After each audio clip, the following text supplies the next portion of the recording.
في ناس بتحاول تقلدنا تقول لك انا كمان استشاري زي مهندس احمد رضوان. ايه هي صعبه حقيقي. يعني هكتب الاستشاري العقاري ميم نقطه احمد رضوان؟ ما هي سهله يعني. ولكن هتبص على خدمتهم الحقيقيه هتلاقي يعني هم اشباه واخدين حاجات من القشور بيحاولوا يعملوا شبهها، ولكنهم حقيقه الامر مش بيقدموا استشاره او قيمه حقيقيه للعميل.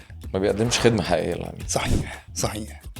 فكذلك الأمر النهاردة في دول هي أعمارها ما تجيش 1% من عمر الحضارة المصرية تقول لك أنا منافس لمصر. لا، أنت مين؟ وأنت أصلا كدولة أنت ثقافتك إيه؟ مش عايز أخبط في دول بكل صراحة، كلهم دول ليهم ثقل، ولكن احنا في العقار احنا رواد العالم في احنا ملوك العقار.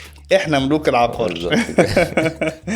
فبالنسبة للعقار خلي بالك سيادتك زي ما احنا قلنا، انا لما بشتري عقار ذو قيمة مش بشتري عقار ان هو شقة 100 متر وبس، او بشتري الارض دي فدان وبس. لا، هي ظروف الظروف السياسية عاملة ازاي في الدولة دي، الظروف الامنية عاملة ازاي، الظروف السياسية عاملة ازاي، المناخ عامل ازاي، كل حاجة بتأثر على العقار.